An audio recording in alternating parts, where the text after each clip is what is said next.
These influencers are sus. Something smells off. And it ain't waffle fries. We are better than you niggas, period. I beg your pardon. I beg your pardon.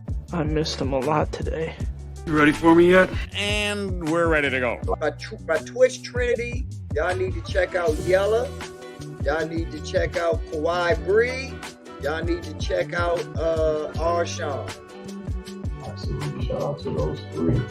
They lie, they procrastinate, they avoid, they're grandiose, they're narcissistic, they're undisciplined, they're nihilistic, they're aimless, all of those things, right? Victim mentality. They take the quick way out. They pursue impulsive pleasures. They sacrifice meaning for expediency. They don't take care of their basic responsibilities. They fight stupidly with their parents. They don't negotiate properly with their spouse. They're bitter at work because they haven't said what they have to say. They haven't thought through what they're doing tomorrow. They drink too much. They smoke too much. They take too many drugs. They don't regulate their so there's like, and everyone knows, man. Everyone knows. And that you have a section for comments where it's real human beings that are verified, and you have another section underneath that's for anonymous troll demons. And if you want to go visit their hell and see what their resentful minds are spewing into the public landscape, then you can. Otherwise, you stick to the real human beings.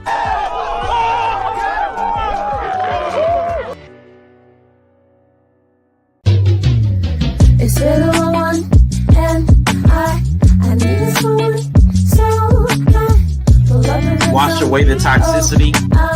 With no passion, and the pedals moving, and the cover's moving, and it's time for you to join the current. And go again, critically drinking, stay thirsty, my friends. Burning the love and hoping never.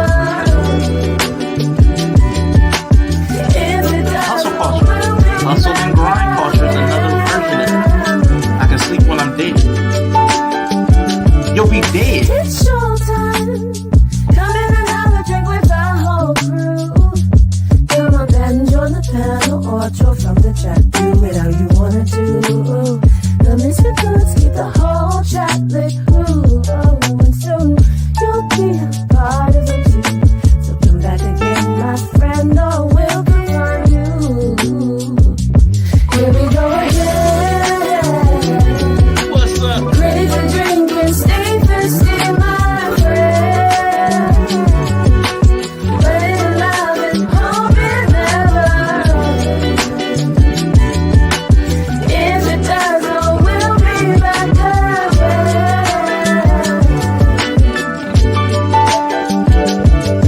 Now let's make one thing clear. Because of you is why we're here. You give us life, you give us love. That is why we want you dear to our heart. Come and join the show, cause we need you to grow. So pull up a chair and share with us all of the things you know. Here we go again. Critically drinking, stay thirsty, my friend. Burning the love and hoping never. If it does.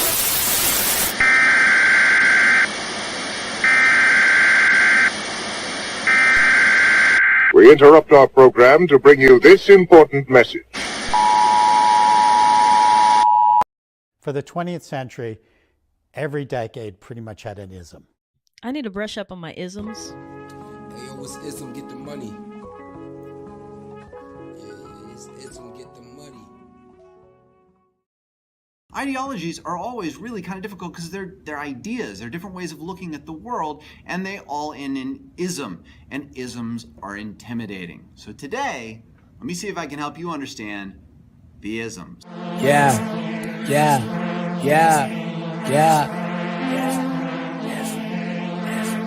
One time, I thought I told you, nigga. Niggas know a nigga about his isms, isms have done so much damage, but people still believe in them. Talking shit, I might just have to get him. Have to get him. Bitch, I got that flow, I got that wisdom. I got that wisdom. Bitch, say no to me, I'm Mr. Ism. Mr. Ism.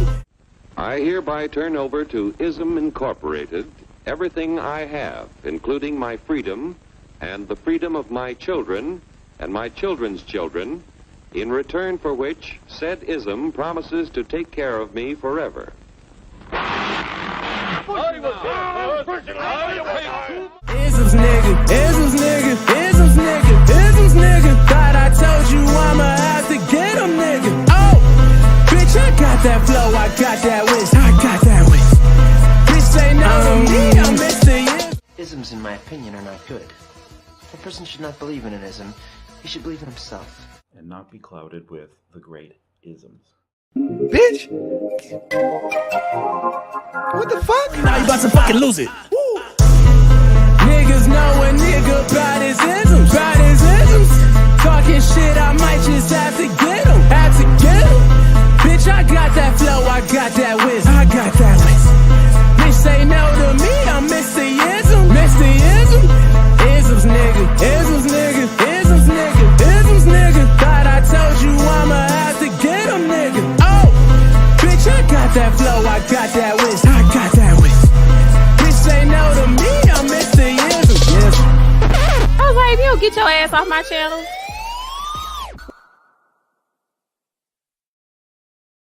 Good morning, good afternoon, and good evening, and welcome to Critically Drinking. And today I have with me Kawaii Bree 123, and we are here for another edition of the Isms Show, where we investigate various isms in search of meaning.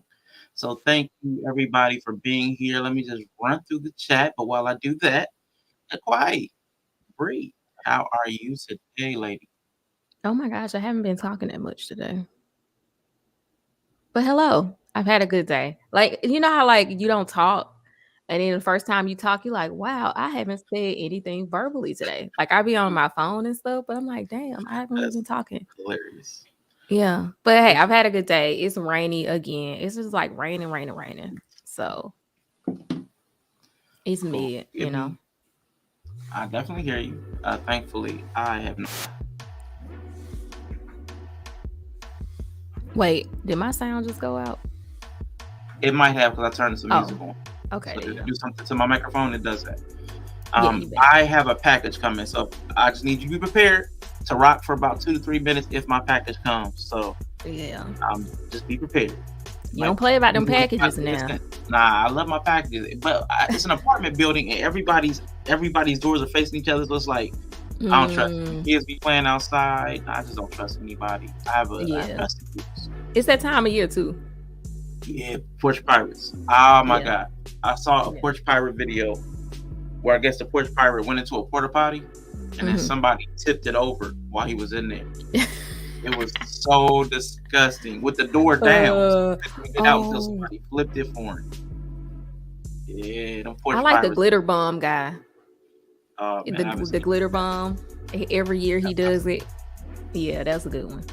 You should watch it. But man, Jarrell, man, thank you for coming through. Let's do this. Intellectual Soapbox, Mr. Best in the world. Salute. Appreciate you. And he's reminding everybody to like and subscribe to this channel and hit that notification bell if you wish. You know, I don't do a lot of that push. I like y'all to like what y'all like. I ain't gonna tell y'all to like it. If y'all like it, like it. I'm good with that. We got Kansas Dan in the building up in here and spitting mad isms as always. And we got Wally. Salute. Nothing to trigger you right now, Wally. No, nothing to trigger you right now. I'm not going to say anything that's super pro woman. I'm not going to do it yet. We are just going woman power. See, we the best. Don't start. But I want to let you all know we the best. What is on tap for today, everybody? I want to let you know what's on tap. And today we just have one ism to go through. We're going to have a conversation about one singular ism, not our typical going through 2 or 3 of them, but we're going to talk about naive realism, which is the tendency to believe our perception of the world reflects it exactly as it is, unbiased and unfiltered. We don't think our emotions, our past experiences, or cultural identity affect the way we perceive the world, and thus believe others see it in the same way as we do. So we definitely have a problem with that. I've noticed it online, definitely the way people talk.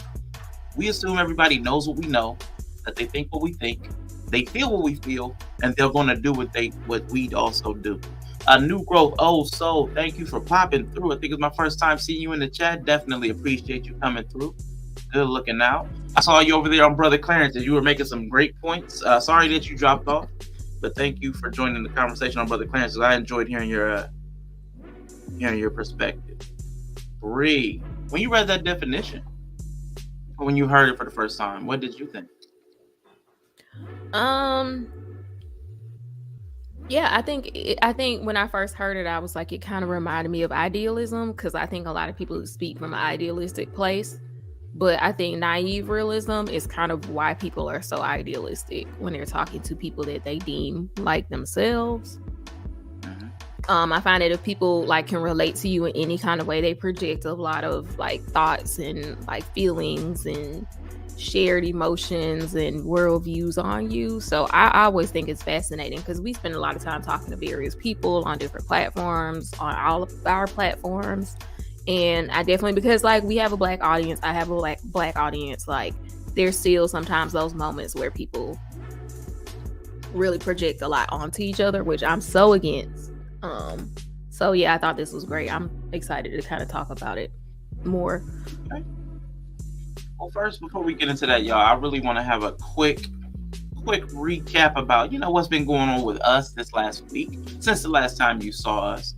I know myself, I've been a few places, I'm sure Bree has too, but I definitely want to point out, Mandrell had asked me to come up on a Gen X versus Millennial panels conversation over on Black Man Unfiltered's channel.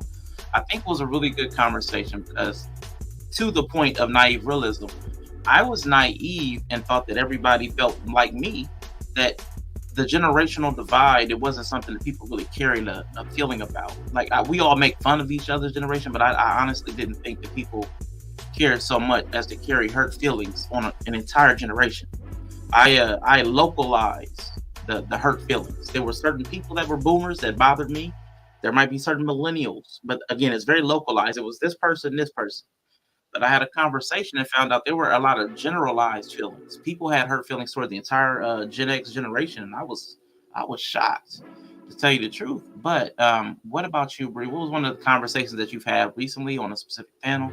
What's something that you were doing this last week that you would point out as an interesting conversation? Okay. I went on Omawale Africa's panel. I don't really go around on panels too much, but he invited me for a conversation. Why, shout out to Omawale Africa, because y'all know I'm a little off. So he invited me over there. And it was a good conversation though. I enjoyed it. I'm glad I went. We kind of talked about I think he was talking about what's a win-win, like how can we arrive to a win-win, and the conversation was interesting for sure. They kind of talked about, a lot of people talked about boundaries, respecting people's boundaries, compromise, which y'all know I am anti-compromise. Compromise. What else we were talking about? It was like a lot of stuff. Thank you. It was a lot of stuff that we were talking about that I thought was very interesting. And I get all nitpicky about why I don't like compromise. The word compromise. And being humble, humility, women not being able to apologize. There were just a lot of good talking points on that panel. So it was one of my favorite moments. And then I was kicking it on your channel yesterday on Twitch, and we had some good conversation about, God and all the things we went into from the potential conversation related to the guide. So that was kind of cool. So yeah. No, that was cool. I appreciated hearing you on Omawale Africa's channel. That was a good conversation. It was much more, I would say, adult or mature, or I guess less triggering, I guess, than the second one, because people were getting in their fields. That second one. This third one was good. I appreciated your perspective. And I wanted to thank you again. I finally finished watching that replay of you and Yellow when I had to leave and y'all held it down. And that was a great conversation. And I'm thankful. They probably held it down for like an hour and a half without me. Y'all. Yeah, we just start rambling about random shit. So it's cool. Yeah, so that was cool. Anybody that can, Anybody that's on YouTube that does actually use Twitch, man, follow me on Twitch, because again, I did like 6.5 hours yesterday on Twitch before the 2.5 on YouTube or 3 on YouTube. So again, there's different conversations, different style content on the Twitch. I guess more personable or less podcasty. I'm not sure how you like to say it, but there's a different style of conversation. So if you enjoy me, please come on over to Twitch. If you enjoy Bree, come on over to Twitch, because we do different style conversations. But switching up, I want to briefly let anybody know who might be new to the channel why we do the Isms show. I'm going to play a brief video because this guy talks about it through the lens of what is that called? Cognitive behavioral therapy. It's about a 40-second clip, but this is one of the reasons that we do it, because we do not feel a lot of people think about what they think about. I ask a lot of my clients, how often do you think about what you think about? In cognitive behavioral therapy, we have a skill called metacognition. How often do you think about what you think about? A lot of my clients say, I don't really do that. I usually don't do that. Metacognition and thinking about what you think about is the first step of being accountable to your own behaviors. Why? Because most people do not challenge their own ideas and beliefs. They don't. They just accept them as what is. This is the reason why so many people present opinions as facts. All right. So again, I wanted to bring up this week's naive realism. This week's ism, which is naive realism. I want to go into that, but that is one of the reasons why we do the Ism show, because we found that a lot of people honestly don't investigate their own thoughts. They don't investigate their beliefs, their value systems, where they come from, why they're still holding them. Do they still hold value in my life? Do they contribute to my life? So we do a lot of that type of conversation, even around things like Christianity, God, blackness, wealth. So we have those type of conversations. But today, everybody, we are talking about naive realism, which again is the tendency to believe our perception of the world reflects it exactly as it is, unbiased and unfiltered. We don't think our emotions, our past experiences, our cultural identity affect the way we perceive the world, and thus believe others see it in the same way as we do. And I want to point out that this is also another thing when Americans travel abroad. One of the things that they call us so arrogant about is because we go everywhere and assume that everybody should operate like we do, everybody should speak English, so that naive realism translates into all facets of our life. Let me bring this down real quick. Man. So yeah, I really did enjoy, when I saw that term, I was like, man, I like it. Man, Joe said that's true. Yeah, that was a point. And I walked this journey myself. I spent a long time, I'll say it even impeded my relationships with my family, because I thought that the way I understood the world was the way it truly was. I had arguments with my mother about things, and she told me, well, when you're a man or when you're older, you'll understand. And sure enough, when I got older and got a deeper perspective, I was able to relate to her more fully because I had more experience, and it allowed me to see that the way where I was not the only place there was to be. So what about you, Bree? What's your stance on that? I think there are certain points in our life where we kind of know that, but I think when it comes to relationships and stuff, is like where, I don't know why, but people tend to forget it there. Like, I think children have this understanding that they don't know everything, and I think even when you go into a new professional setting, you kind of have that understanding. I don't know everything. The way I see it, I'm lacking information, but for some reason, people have a hard time bringing that back down to everyday life, relating to their partners, dating, all that stuff. So, yeah, it's frustrating, I think if you're aware of it, it's frustrating when you feel it happening to you. And I think even if you're not even aware of it, I think it's always frustrating when you feel like you're not heard. I think a lot of what people are talking about when they're like, oh, I don't feel heard, or I don't feel like you're listening to me, is kind of that thing happening. And then also, I don't think enough people challenge their thoughts. I don't think enough people realize that you are not your thoughts. A lot of you process a lot of information on a daily basis that you're not aware of, or that subconsciously is being processed, and a lot of that can affect your thoughts as well. So like, you're not your thoughts. Like, you have to sort through your own thoughts. And I just don't know if anybody's told everybody that. I don't think everybody has heard that, and I definitely know most of us weren't taught that when we were growing up. Facts. Salute to M3. Knowledge and relationships is coming through. Thank you so much. And we got Nia. Thank you so much for being here. I'm glad you were here also yesterday to keep it going in the chat. I really appreciate everybody that keeps the chat going while we're talking. Anytime you have any questions that you want us to see, while everybody's greeting each other in the chat, I probably won't put those up on screen. But if you do have a question or something, if you put question or Q or one of our names in front of it, I'll make sure that I start and we'll get back to it, even if we're in the middle of a point. Might take me a few minutes, but I will come back to it. Thank you all for your patience. I did want to read a couple of quotes that reminded me of this ism. There's a quote from a doctor I listened to, Dr. Robert Clapper. The eyes can't see what the mind's not ready to understand. There's another quote. Well, before I go into that, for me, that meant it's hard to recognize something if your mind doesn't already have an understanding for it. So if anybody has seen the TV show Westworld, the bots or the robots or whatever they're called, they would often encounter like something from the real world, and they would dismiss it saying, that doesn't look like anything to me. It also reminds me of something me and Bree have talked about before called the Dunning-Kruger effect. In real life, my people would say, people that don't get it, don't get that they don't get it. So their overconfidence, it subverts any rational thought. If I already believe I know the answer, I'm not going to give any energy to thinking through a problem. So that's another problem that people give. And to credit Bree, because Bree and her group, anime nerds, Twan, the Blur community, they got me on this show called Hunter x Hunter. And on that show, just last night, I heard the guy said there was an old proverb that warns that a smattering of knowledge may leave one wallowing in greater ignorance. So I know a lot of us, if you know any Southern folks or older Black people, they'll say something to the effect of, you know, just enough to be dangerous. You know, so something to that effect. You know, just enough to cause yourself problems. So, but Bree, go ahead and jump in. I know I was talking. No. It's just that idea.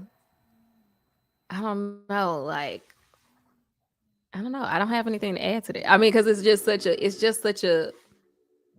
I don't know. It's just a profound idea. It's not profound, like in the sense of like you never heard it before, but just to hear it like articulated that like you don't know what you don't know. But I've experienced that in life, like, and I think we've experienced it in life because I've told you I'm kind of a like I'm gonna veer off. Like if there's a path that everybody's like take this path, I'm not gonna go that way. I'm gonna go the other way.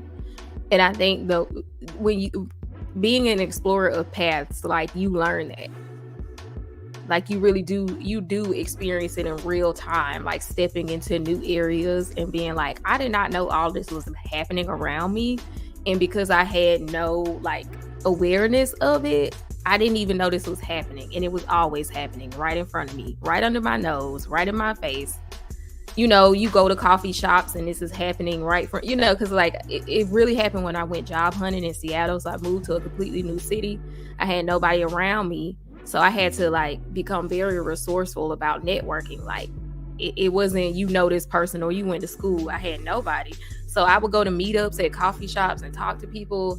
And you start to get a feeling that you're participating in the world in a different way. And when I was participating in the world in that way,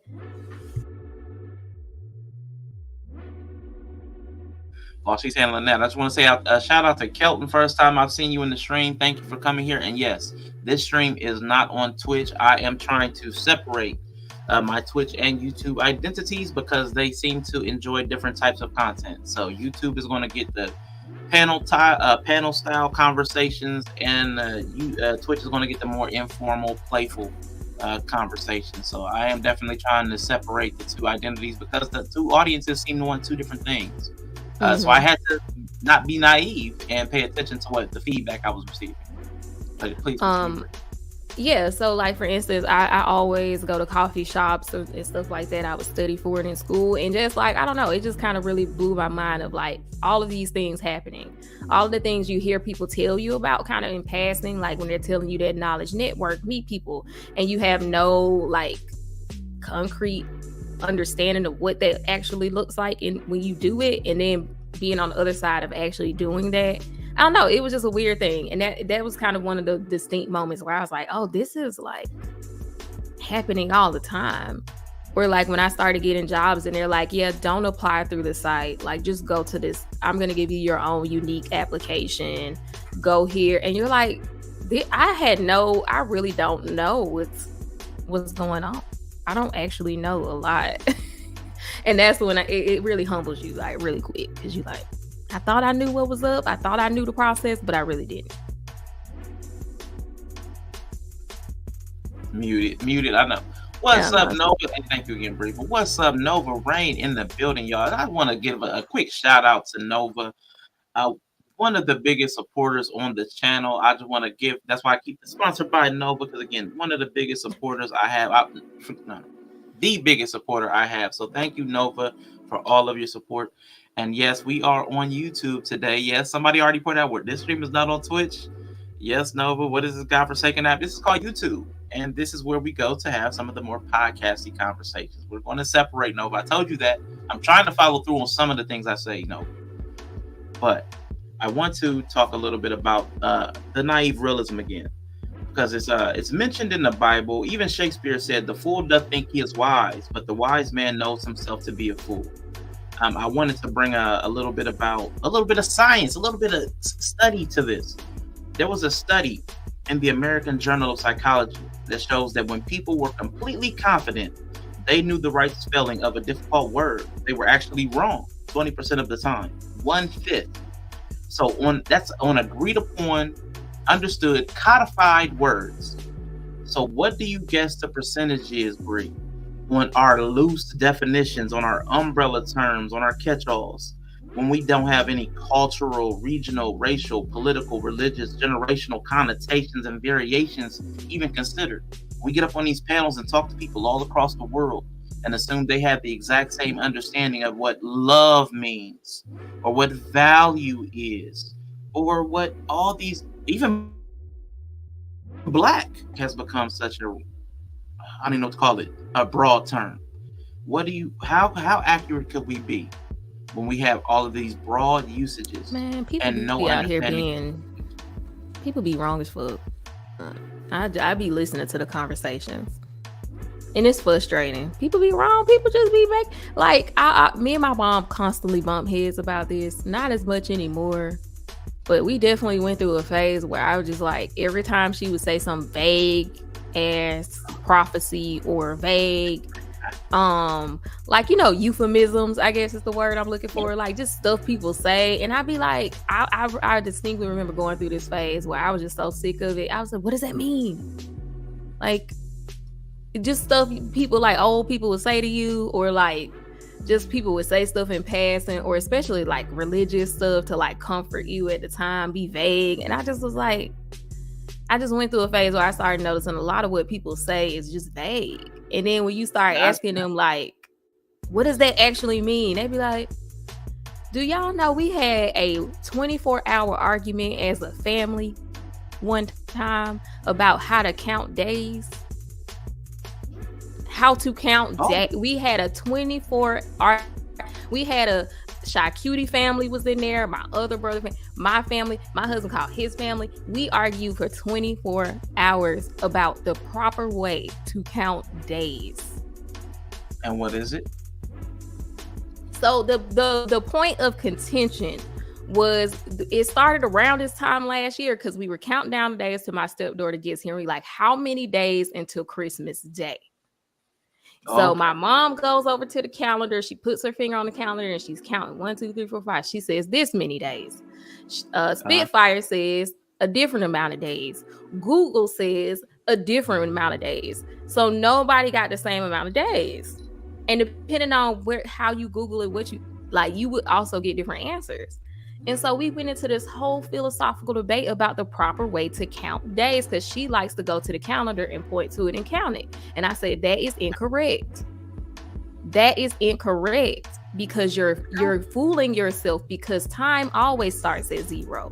And then we got to arguing how time don't start. She gonna tell me time don't start at 0. Time always starts at 0.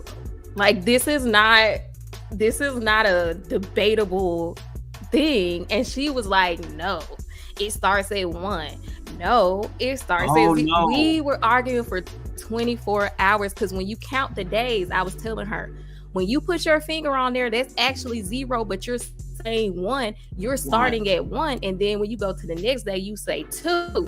But that's where you're messing up, because you're supposed to start at 0 because you're counting time. We argued about this for 24 hours. We argued. So she about was this counting for the 24 current day as one of the days to be in the current day got included in the count. Yes, but she was arguing me down. Like, no. I was like, lady, oh, man. This my mama I'm talking to. This how, lady, this you do not ever start counting time at 1. Never. And I'm born at 1 year old. So, I mean, you're right. Right. You're right. So that's just one of those things that people like take for granted. Like, nobody actually talks about how to count time when you're pointing at a calendar. Okay, now I'm gonna get it even sillier. Now I showed a video on Twitch. Everybody. There was a guy who did not know how to wipe his posterior. So what he did as a child was to stand up on the sink, bend over to see himself through his legs in the mirror to make sure that he got himself clean. Until his big brother walked in one day and saw him. He did not know. We assume people know things. But there is no common sense. There is no common understanding. We have to know. We have to start embracing the fact that everybody doesn't know everything the exact same way. Because common sense is culture. Like, common sense is actually culture. Because I was even telling my kids, like, we started talking about flossing. Like, you're supposed to floss first, mouthwash, then brush. Don't rinse the toothpaste off, because then you're washing away all the beneficial stuff that toothpaste has. They're supposed to say, I'm like, so we was all just supposed to wake up and notice? Right. Somebody has to be the one to tell you. Yeah. What up, Chris Classic? Hot podcast here. We got Chris Classic with the Take It Home podcast. If anybody enjoys wrestling related content, please go over and check out Chris Classic, the Classic Alpha, over at Take It Home podcast for sure. And I wanted to say it should go without saying, but that goes back into the naivete. But it remains necessary to say that your opinion does not and should not become my reality. Your feelings should not become my facts. When I was listening to Bree, and I'm going to pivot a little bit, listening to Bree on Omawale Africa, people were saying, and I've said this before, you have to humble yourself. You have to have humility. I'd say we have to change the word, because people do have a negative connotation to the word humble and humility, because it means like to bring low. I don't think you necessarily have to bring yourself low, but we do have to, I say, change the word choice to openness. We need to be open and to other different opinions. So like when you come with you start at 0, because you don't include this first day at 1. That would be something where somebody should be open to it. That way we don't have to use the word humble so much, because it does cause a problem with people. And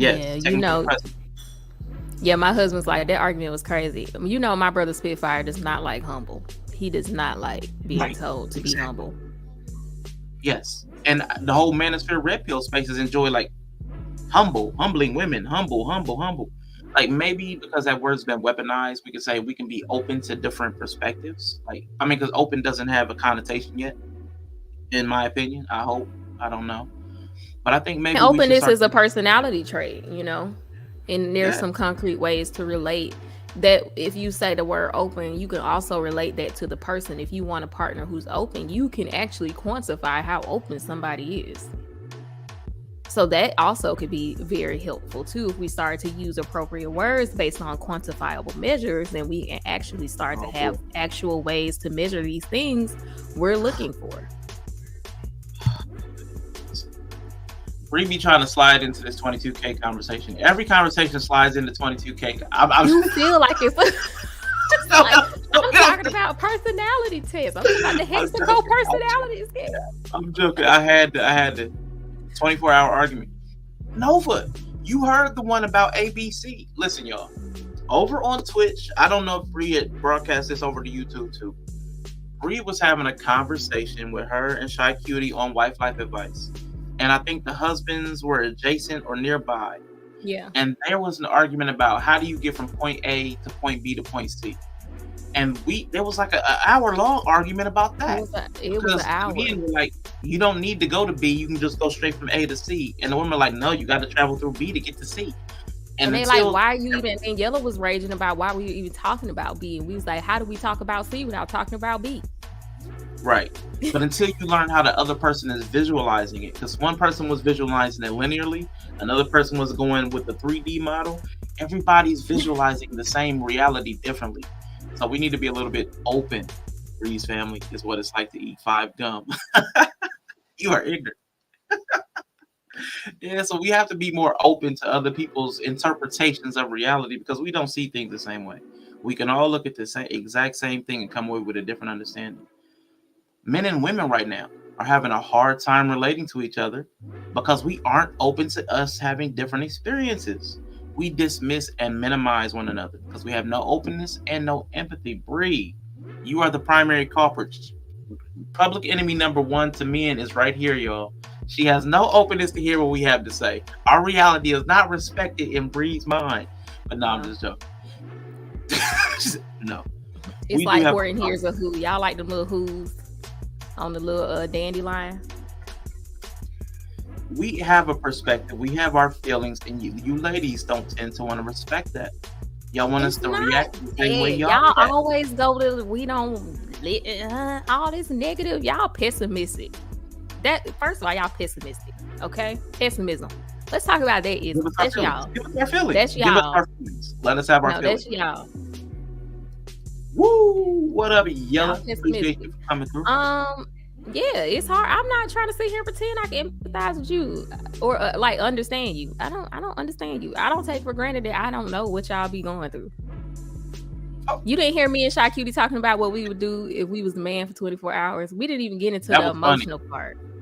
None at all. We didn't even get to. Okay, so from that conversation, do I sound like somebody who has any idea what it's like to move through the world as a man? Okay.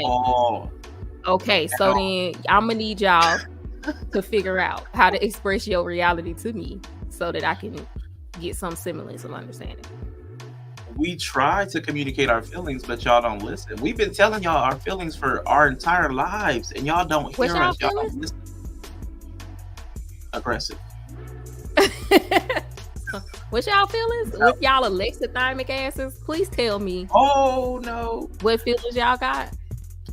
First of all, we have all of the feelings. We have sadness, we have anger, we have happiness, we have joyful, we have peacefulness, we have calm, we have desire, we have all kinds of emotions that you ladies won't even let us express because everything scares y'all. Y'all don't let y'all self-express. Y'all be clenched up. I be telling y'all need to unclench.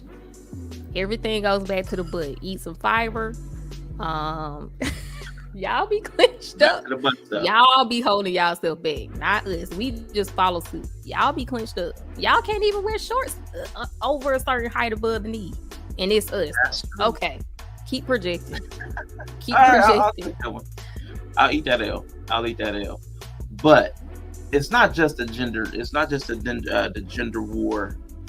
We also aren't open to people with different views on race or their own identity within race. Multiracial, biracial. We have a lot of problems defining blackness for people. We don't allow them to be whatever black they are, and I'm assuming other people have the same type of thing. I recently found out with conversation with Kens and Ann that being between 2 forms of blackness can even be a problem. I was like, wow, that one caught me off guard. Like 2 different forms of black. I was like, how does that become a problem? Because they're not ADOS or whatever you want to call it. I mean, yeah, so you're not always culturally, you're still out of the loop. it just trips me out. Like, that's my naive realism. I assume because I wouldn't jump on somebody because they're a different version of black that other people would. But we find all of the crazy ways to define ourselves, to separate ourselves, divide ourselves, cause issues, cause hurt. We aren't open to people of different faiths. If you don't believe what I believe, I've heard all kinds of conversations about that, real life and online. People of different versions of Christianity. What is real? What isn't? He said, confident humility exists. Okay. Yeah, you can't confidently humble. Yeah, I don't know. I mean, no, but you can't even agree upon the same Christianity at this point. I mean, nothing is. I mean, you really can't assume anything at this point. Just because people say something, you really can't assume. God forbid we have any political disagreements. If we believe like liberal versus conservatism and all this stuff, like we can't have these. Why can't we be open to the feedback that we're receiving from people that think differently? It shouldn't. That's another thing I'm gonna say, because I found this to be the case. If somebody else's opinion threatens you to the point that you become emotional, you're probably not as confident or as assured in your position as you think you are. If somebody just having a different opinion causes you anger or fear or frustration, there's a problem that you might want to address within yourself. Yeah, that's a red flag. That's a big red flag. That's a really big one. I'm waiting for this comment by Nova. I'm not sure why my StreamYard has been so slow. Yeah, it is kind of delayed. Yeah. Mm-hmm. Yeah, my dad used to tell us that when you assume they only have the man. Ooh, get them. Ooh, kill them. They put the man in demands. But our demands stem from a feeling. Demands. Do what demand says. Okay, that's y'all. Y'all put the man in demand. We put demand in demands, absolutely. And you need to follow what demand says. That's why they call it. Yeah, I mean, I don't think most of us have a problem with following. It's just like, once again, can I know where we're going loosely? Can you point to where we're going? Can you tell me where? No. Ears. See, that's what happened. God almost struck you down. God don't like it. I had them too far up on my head. I'm telling you, these ears are fighting me today. But yeah. Y'all don't want to communicate. Y'all just make demands. That's literally what it is. It just do this, do that, do that, do that. Prenup over feelings. Prenup over feelings. That actually is true. You should take that's a problem. I'm gonna say, oh God. Within the black sector, within the black community, we do have a problem with putting anything tangible over our feelings. Our feelings are always seeming to come first. How we feel about a thing is always coming to the forefront of the conversation. What up, JP? How is your spirit? I was over there checking her out this morning. So make sure y'all go check out JP, the aspiring matriarch, and Mr. Rucker, who's been putting out his hit list, who is taking people out one at a time. Anybody talking crazy and reckless on the internet, Mr. Rucker is dropping the VODs on them. They've been funny too. So make sure you check out these content creators as well. Depending on what your flavor is, we have a little bit of everything over here. Critically Drinking coming through. Pull something off the shelf. But and then how do you know this? I knew it was okay. I got you. Truth is, I want to say we should all be open to the feedback we receive from the world and not pursue or allow ourselves to stay inside of echo chambers. I know it's comfortable there. And inside those algorithms that we create that just keep reinforcing our beliefs, we need to push ourselves towards improvement. And the way I think we get there is through diversity of thoughts. We need to hear different thoughts to test our own thoughts against. We can't keep hearing the same thing and think we're growing. That's like somebody at the gym lifting the exact same weight year after year. You're not growing. You're not gaining. So there is a difference in the way we need to think differently, to do differently.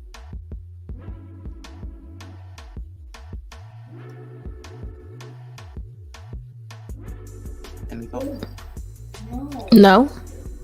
But y'all know I try to tread lightly because I know how y'all get. I know how y'all get when we talk about quantifiable, measurable, objective things that other people can actually see as things to determine if you're successful or not. But I know how some of y'all get when we start talking about that, so I be trying to be quiet. All right, we're gonna get into it because you keep stepping around my perceived sensitivity. We ain't worried about being sensitive. But yes, Nova, feelings are how often we presumptuously make our first judgments. The issue with that is how we feel about a thing should not be how we form our lasting judgments. Our first judgments can be how we feel. That can inform our intuition. But as facts present themselves, those facts, that information that we take in should help us shape those feelings into a better estimation of what we're dealing with, whether it be a person, place, thing, whatever. So the more like, yeah, okay, you saw this restaurant, it was beautiful, the ambiance was nice, oh, it was great. But then so you love the place, but then they brought your food out and the service was trash, and then the food was trash, and then you go back, give it a second chance, the service was trash, the food was trash. Do you keep thinking you love the place because when you first walked in the ambiance was so great and the decor was nice? No, you reevaluate based on information as it's being presented. Everything in life should be somewhere along those same lines, in my opinion. But again, everybody should be thinking for themselves and not even taking what I say as pure fact. It should just be something that you consider to improve upon your own perspective. Hey, this is what Rashawn thinks. I add that to what I think, and maybe I have a closer idea of reality. But Bree, I want to get into what you feeling. It's pure opposition of thought, idea the same as difference. And now should they be treated equally? Ooh, that's a good question. I'm gonna come back. Yeah, I was like, reword it. 'Cause I don't know what that means. Well, because somebody that has an oppositional thoughts, like let's say I want to do something that's pro-black, so to speak, and somebody's like, no, you can't do anything pro-black. That would be the opposition. But somebody that might be like, well, I think what you want to do pro-black by starting a business is cool, but I think instead of a business, we should work on self-development. That would be not oppositional. You know what I'm saying? So that's what I'm Can you hear background noise? Like, is my mic? Okay. It's loud and it sounds like I can hear like background, like TV or something like that. But your microphone was ha ha. So did I reword that properly, Rico? Was I getting to the heart of what you were trying to say?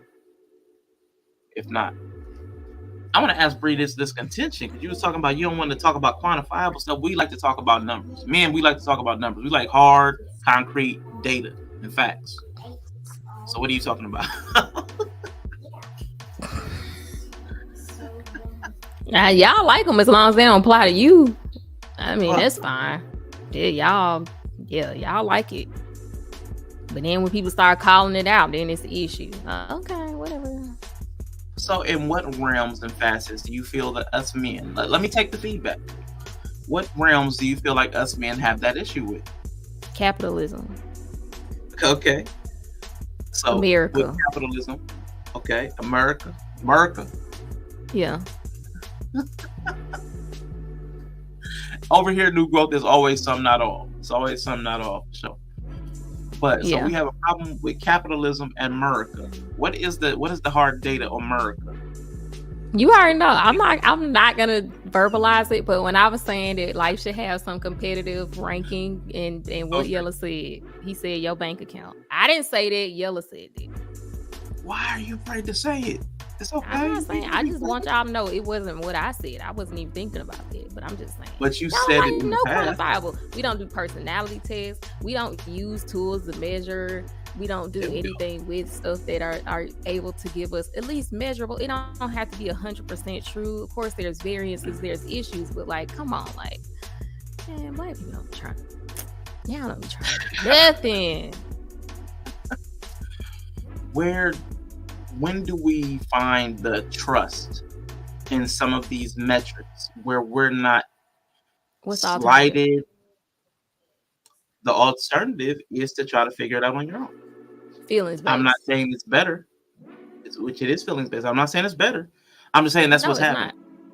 So, but No, it's not better. But I'm just saying that's what people are doing because they don't trust the metrics. Because people have a feeling about the systems who are they doing these things for. Because we do have to, if we're going to talk about America and metrics, then we do have to also say that most of these things, including the AI and the algorithms, are not based on us. They're not based on our thoughts. Our thoughts are not included. Our feelings are As not someone included. who participated in research and conducted research, I do understand that the data is skewed, and depending on the sample that you're coming from, it can be skewed, and it doesn't, all of these things don't always necessarily apply across the board. I do understand that.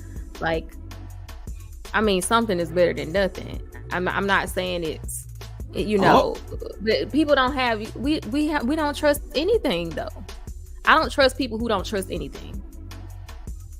Now that's a problem. That's true. If you don't trust anything, that's a little bit of problematic. But like, I don't trust people who don't trust anything. You know what I mean? Because for me, it's not that I don't trust them. I find it problematic to deal with some people who you can't ever ground. Like, if you can't be grounded in a conversation, you can't be grounded. We can't find, because I can't. The middle ground for me and somebody else I don't relate to is it can't be like intangible things sometimes, depending on what we're talking about. Like, we have to find some common ground. Yes. So if you're always up in the feelings and spiritual realm, it's gonna be hard for me to ever relate to you. We gotta have some agreed upon objective thing. Now that doesn't mean like on an individual basis it's going to be more like you as a person, me as a person, how we connect. But if we're going to talk about a collective agreement, it's going to generally have to be something that's concrete, objective, doesn't cover all of the bases for it doesn't account for all the individuality to some degree. And I just think a lot of people struggle with those things. Yes, we do. We've also talked about the literacy rates. I would also add the word numeracy to the conversation. So between the literacy issues, the numeracy issues, I think you said in America, you said we were at a 5th grade level, but even when I looked it up, it says 7th to 8th grade. No matter what, that's still 7th to 8th grade average reading levels does not help us able to take the data and do our own measurables and metrics. We're going to lack the competency to verify to anything, to any useful. So we need the best and the brightest to step in on that account. But that's a whole nother conversation. I do want to ask the question: are we not capable of taking the data and doing our own research? To some degree. It depends on what kind of research you're doing, what you're research. If you're talking about a grand scale research, that's probably gonna take more Black people getting PhDs and getting into the research things, which is like a program I was a part of, which was saying like they were trying to get more tenured professors that were Black to be in research, because those are the people who do the research a lot of times. And so we need more Black people in there. So yes, on the bigger picture, we do need more Black people engaging in research, because in the field of research, they do know they have blind spots, but they also know that they don't know what their blind spots are. So they feel like, well, if we get more Black researchers, then they know more problems or more ways to look at problems, to try to discover some solutions. So yes, on a grand scale, yes. But as far as small, like, no, you might not be able to. So, like, you can read the research for yourself. Most research is going to tell you the limitations. Usually you will go through, if you get the shorter version of it, it's going to have, maybe an abstract, but you can go through, and always somewhere toward the end is going to tell you the limitations of the study. And it's important to read that, because generally that's telling you, well, the sample size was this. We had these problems. The people who, maybe the people who answered had this motivation for skewing their answers, maybe this or that. So they're going to tell you the limitations of the study. So all studies have limitations. That's not specific to anything. So yeah, we can read the data, but it's also not just like Google and how to interpret research, data. So I mean, to some degree, yes, I do think people should be studious and like read on their own, but at some point, like, maybe just kind of use what you feel like works for you. And I'll say real quick before I address this comment, because this is also true and it needs to be addressed, to the point that we've been talking about Deion Sanders yesterday. We're talking about Deion Sanders and needing him leaving one school in the HBCU. They said the Chitlin circuit was what Roberto's perspective called it. but now he's leaving for more resources. There's more power, resources, money available where he's going. Well, when you're talking about research, that stuff costs money. Yeah. And if we want, it's not what is it called? Economic. It's not profitable for anybody to do a research study typically on Black people. Like, so there, even if you get Black researchers, they're going to be doing research for what the majority find beneficial. It's not going to be towards Black stuff because you have to find the money. It depends. I know the NIH makes a point to really fund certain arenas, and they actually are at this point looking for more minority studies and getting those groups that aren't typically studied and all of that stuff. So I would say in the field of research at the high end, they know that there's a gap at this point. Like, they know. I mean, most of these people are going to liberal arts colleges. Like, they're just, I mean, with what they're learning, feminism, race studies, like, they know that there's these gaps, but they also know that it's not going to just fix itself just because you tell a bunch of white people that y'all aren't studying, but they can't, you know what I mean? It's just like, they don't even know where to start. Like, I remember listening to this. Yeah, like this white researcher talk about she was studying Black people like in lower income areas who were like taking, you know, pain pills and like their regimens and stuff like that. And there were just some cultural things she was completely missing. So like she was missing a lot of context for why they could be behaving the way they're behaving. So it makes her research ineffective, you know? So they kind of know that. But yeah, I just wanted to kind of. But what I'm saying is, like, those type of limitations are overcome by preliminary studies to find out the methodologies of the demographic that you're trying to research into. So that would just take more capital and more initiative. It take a lot of money. Them grants be like millions of dollars. Exactly. And to JP, science is meant to be a blind metric. So saying we need race-specific researchers sounds counterintuitive. The reason I say it's not counterintuitive, unfortunately, because of naive realism, the people who don't understand the differences between, like, who do you think most people that are not Black know about how sickle cell trait is important? And we're like, have family planning, that knowing if your partner has a sickle cell trait, or about the propensity for us to have high hypertension, diabetes. There are certain things that you know because you're a part of a group that the other groups just don't need to know about. And I'm sure that that naive realism, people take that everywhere they go. They take assumptions, they take those biases. So even when they're conducting scientific research, they'll overlook something, an aberration, they'll overlook an exception. I can't think of that, an outlier. They'll overlook outliers because they might be cultural, they might be generational. So those things have to be accounted for in science. So even a scientific metric has to be able to divide and account for the differences. And sometimes you get that by somebody being a part of that group. It shouldn't be the only way, but sometimes that's the only way you get it.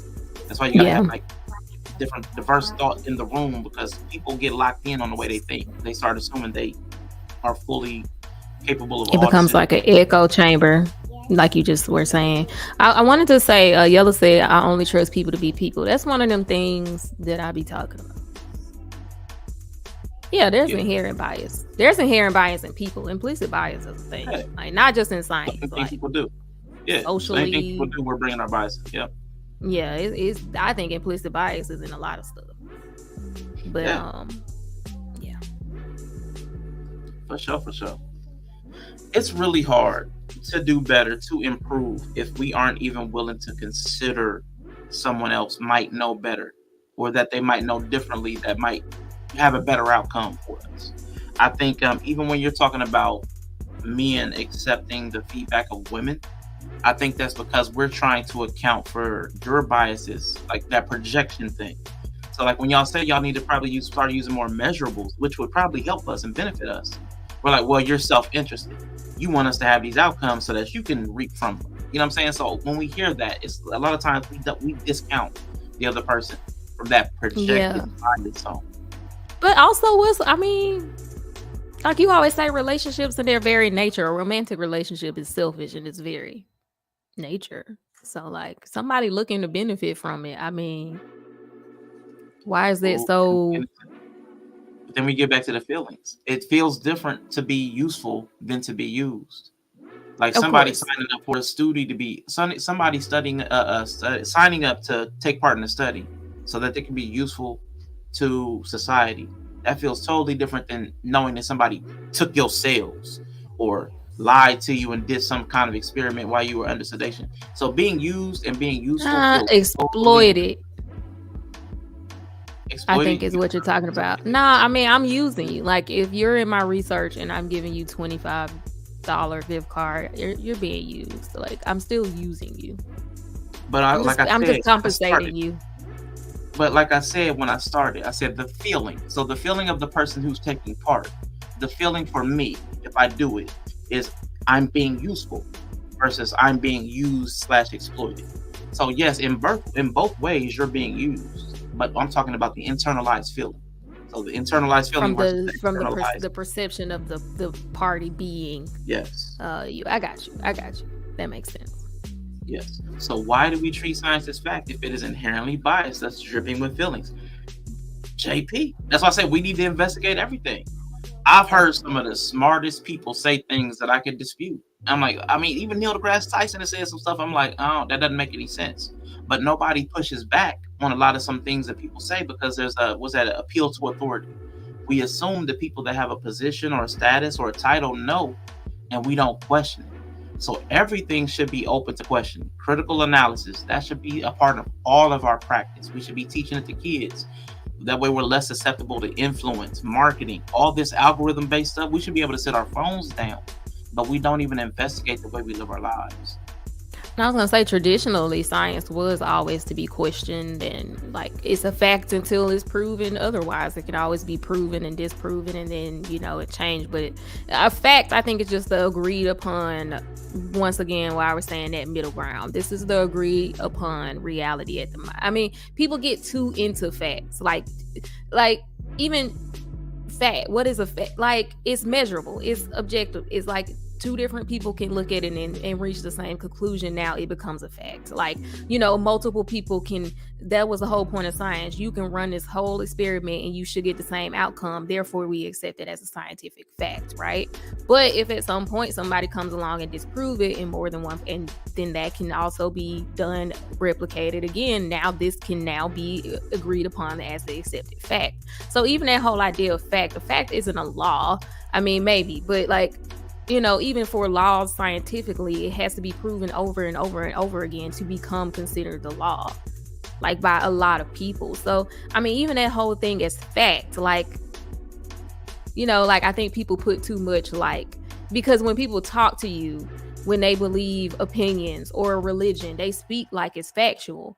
So, but to some degree it is, right? If a bunch of people are Christians and they agreed upon that this is the experience they have shared as Christians, then it's a fact to them. So it's I don't get so much hung up on people thinking things they believe is a fact, but if someone is outside of that worldview or model, they may not agree with that, and that's usually where the problem starts. Oh, for sure.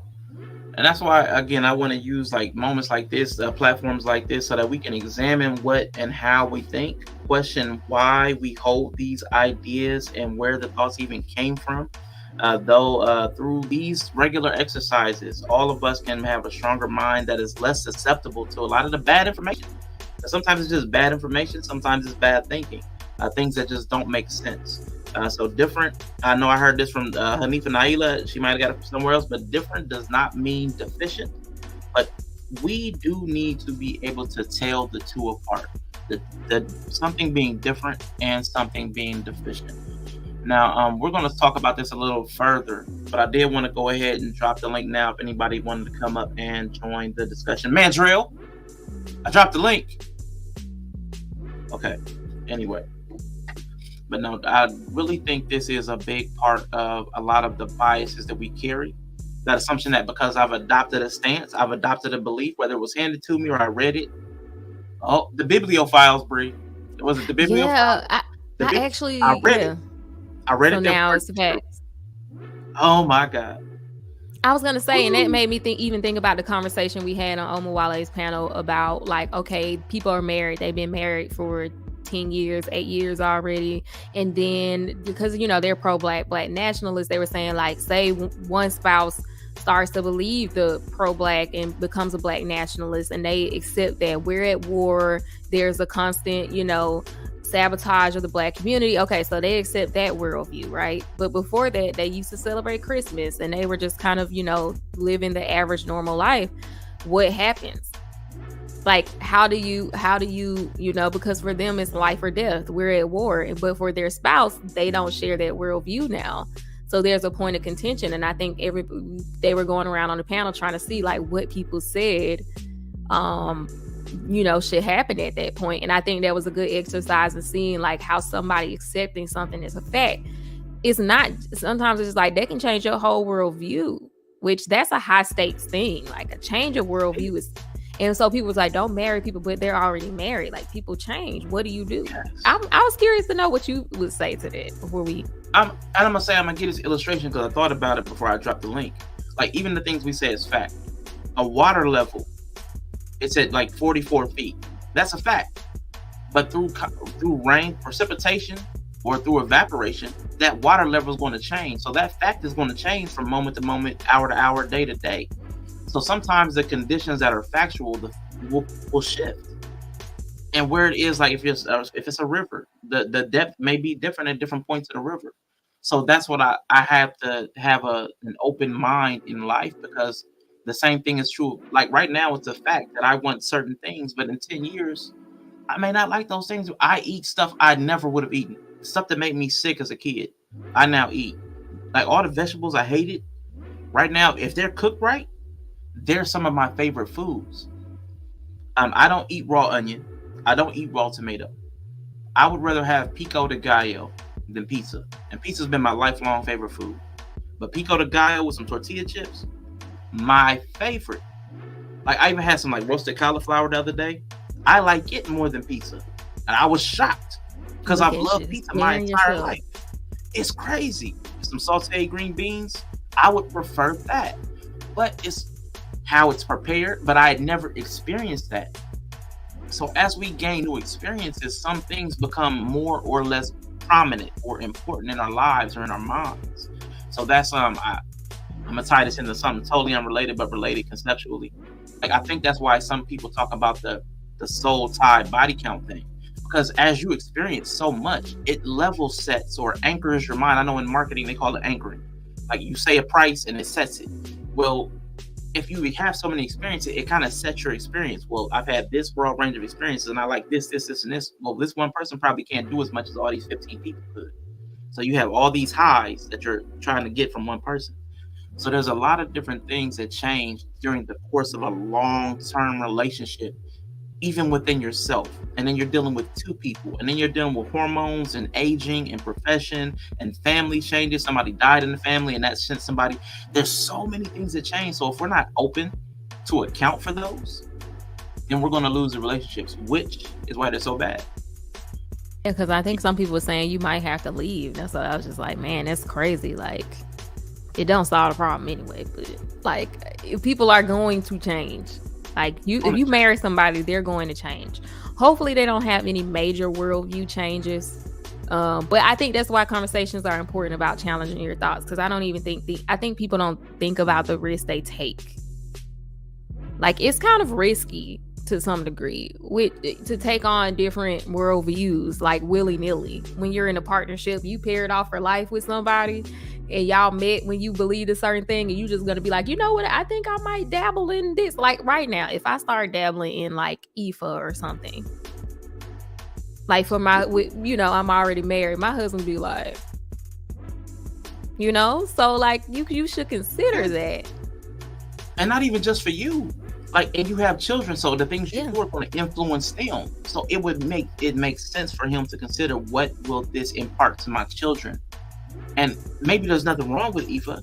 Right. Maybe there is. Maybe it's just not the way he wanted them to lean. I mean, so there's all kinds of different ways. We came in with an agreed upon plan. Exactly. And so like if I was to change it, not to say he can stop me or he feels like it's his job to stop me, but I should be wise enough to be like, you know what, before I go reorganizing my brain, maybe I should consider where I am right now. And I just think because we don't challenge our thoughts, we don't control what we consume, or we don't regulate ourselves, or even just take a minute to really think about what we do before we do it.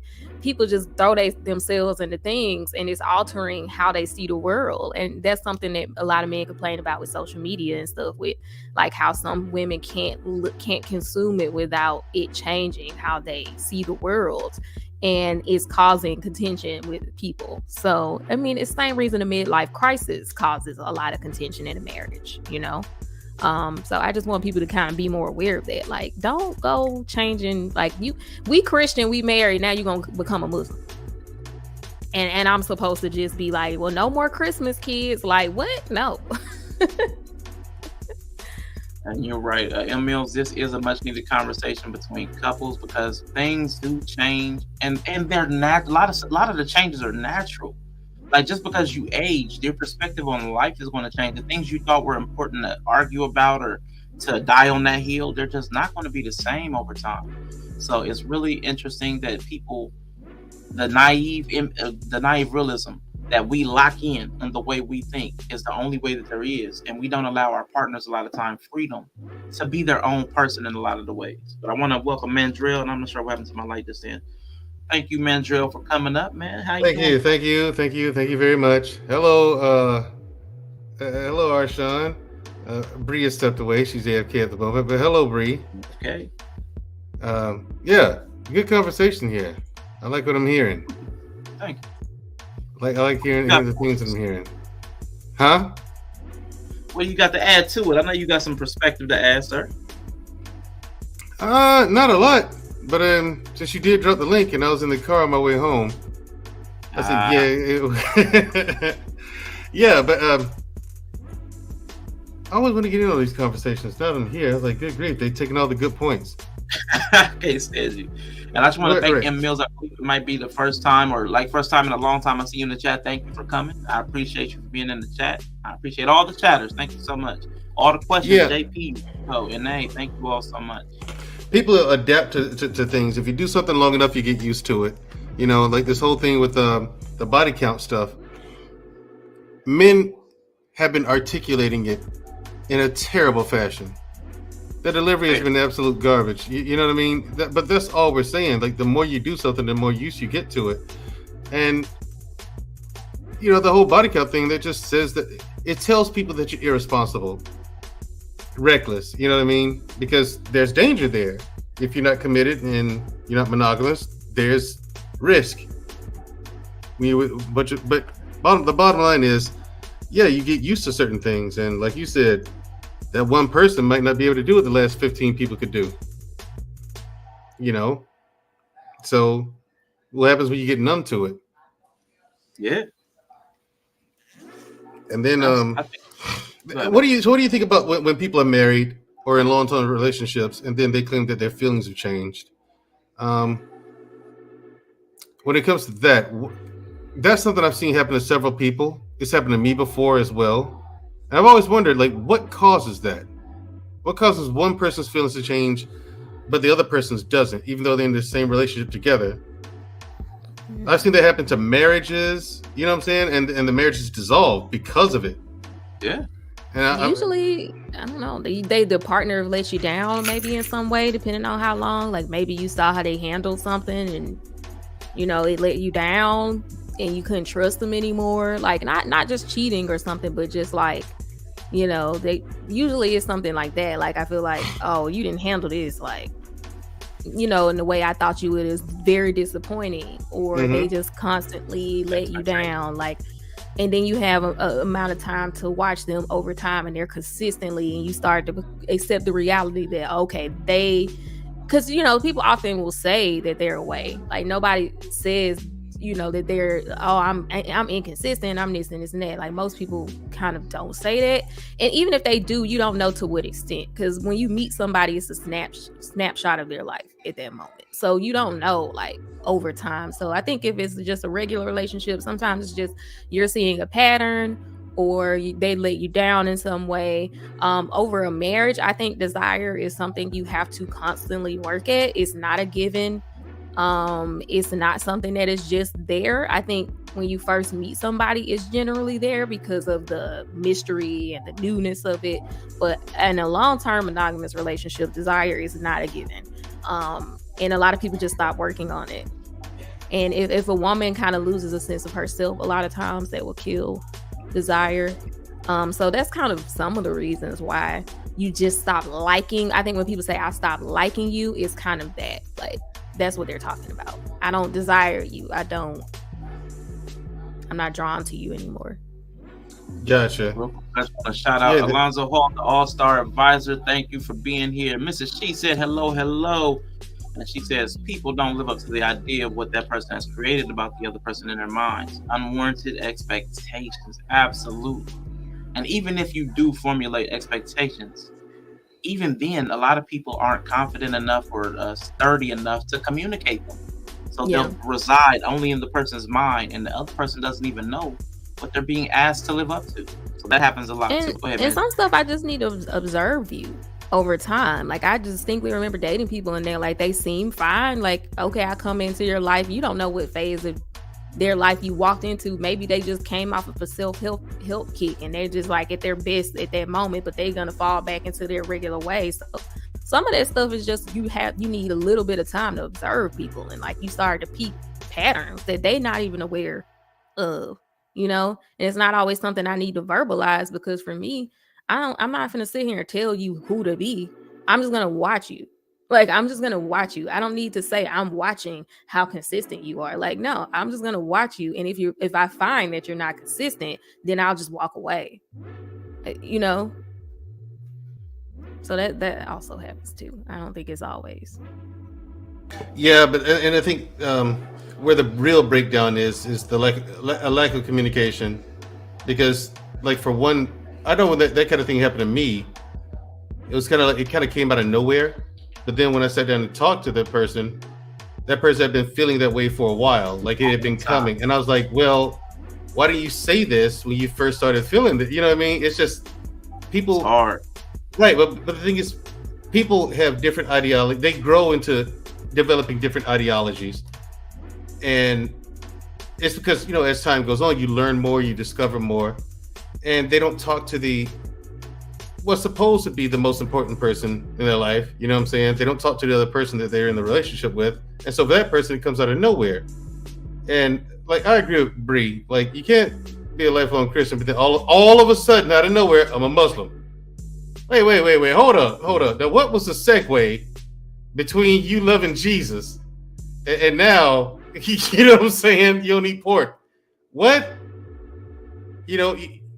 If that other person gets to see it coming because of proper communication, who knows, that other person might evolve with you. Right. But I notice that most people don't do that. They don't talk to each other. But me, I get told that I talk too much, because if I'm with someone, no, I want you to know when I've learned something new, because I like to learn. You know what I'm saying? You should peep it though. Like, if you're paying attention to your partner also. So like, if I get to a certain point and you ain't even noticed it, like, that's also kind of. Like, some women, like, that's how you'll be like, it came out of nowhere. Yeah, see, that's what you thought, and that's the problem. Like, you like, the fact that you feel like this is coming out of nowhere and you haven't noticed that I've been like away for a while. Like, some women feel like, see, that's proven confirmation bias. Like, once someone slides into a certain mindset. So I hear men say, out of nowhere. Was it out of nowhere? Like, yeah, but the thing is, the problem that you run into is that at what point does that become you? Because a lot of times people will notice it, but then they just kind of dismiss it, because, like me, I'll be like this. Well, if it's important, she'll tell me. You know what I'm saying? Because I don't want to be. At what point does me paying attention to you become intrusive? And now I'm not respecting your privacy and giving you the space to be yourself, so you don't lose yourself in this relationship. You know what I mean?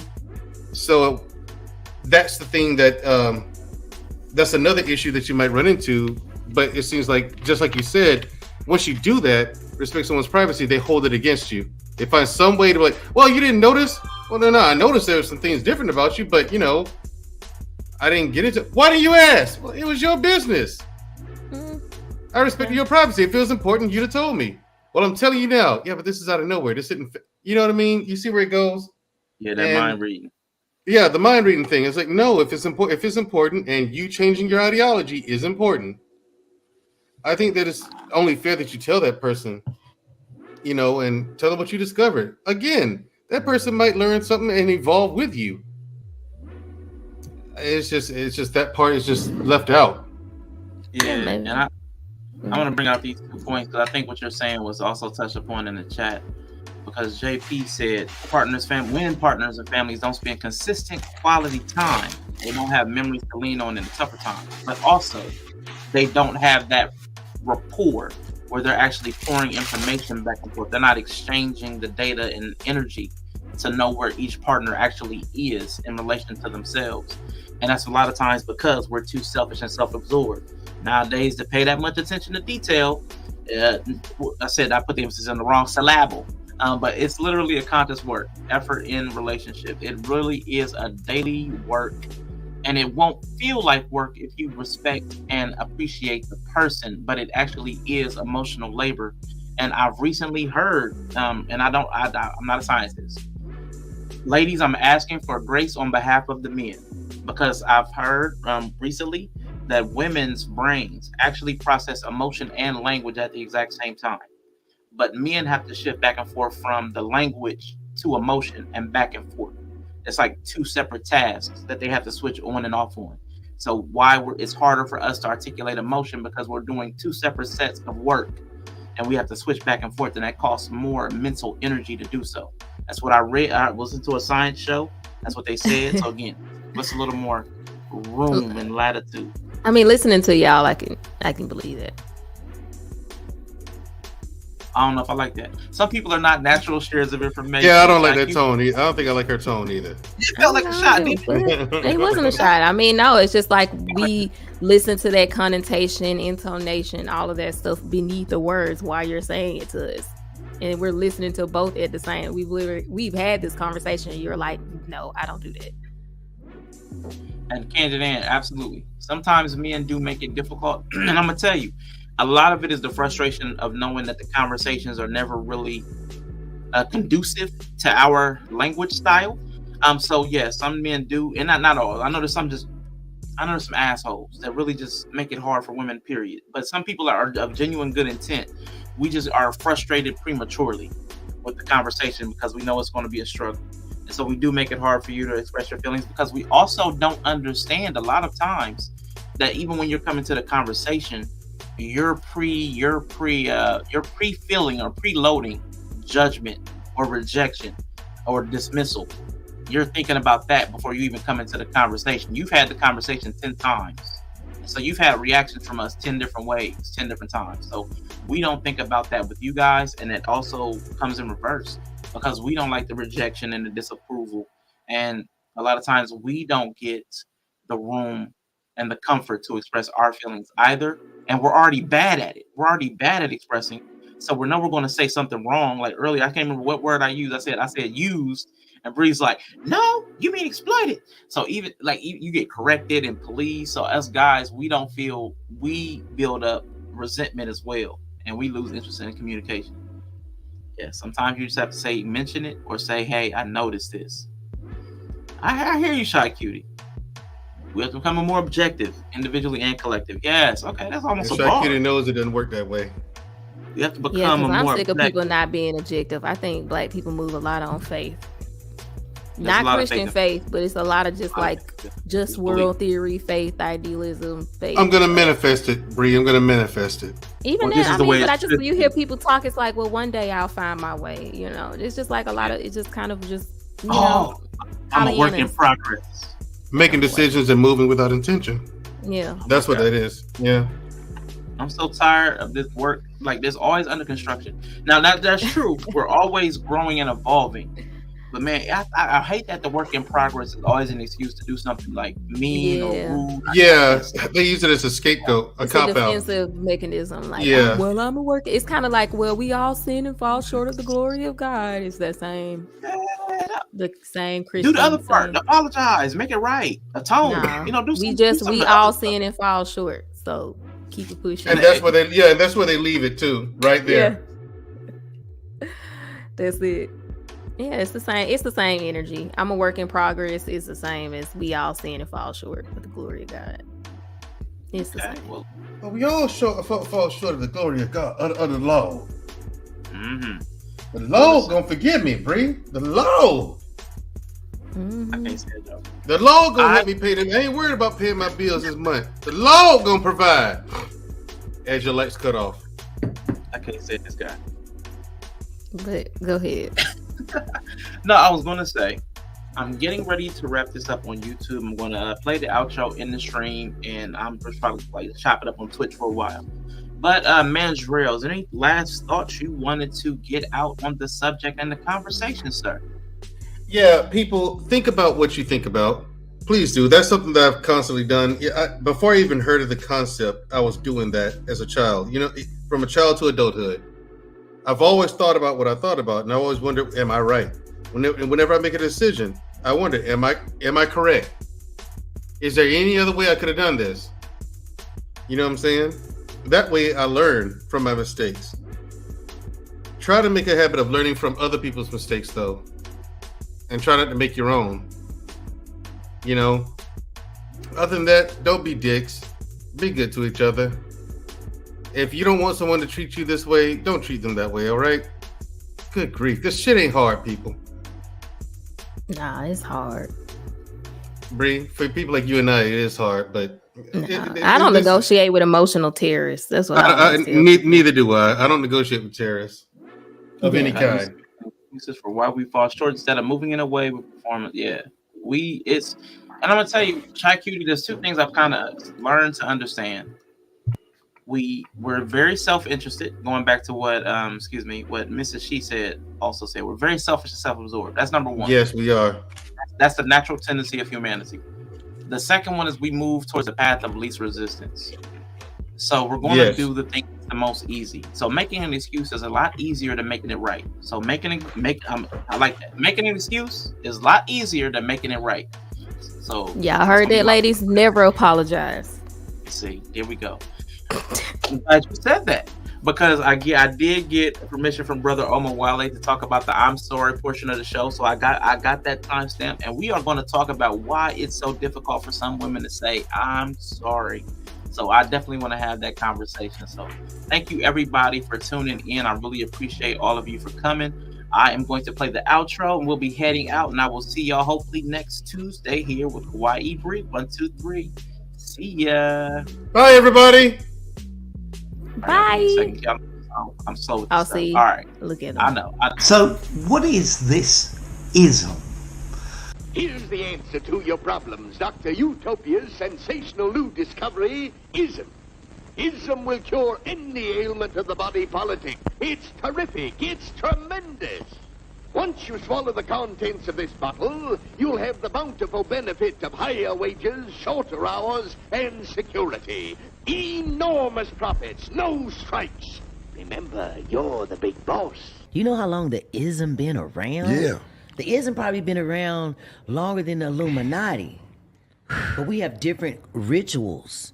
You know, it's always a ritual to a secret society that we live in. Ism is a secret society. It's a culture. It's a vernacular. When you expand your emotional vocabulary, you expand your awareness of yourself. When you expand your emotional vocabulary, you understand how you can navigate in this bitch. This fucking weird-ass world that is so hard on y'all. Like, let's acknowledge that the world is very difficult for y'all, but y'all are not making it any easier, bruh. You're not. You might not like my fucking delivery, but motherfuckers is starting to talk, you know? Shaking the tables, I don't give a fuck. Not a good day, okay? Now back to that one. Oh my God, she's so hot.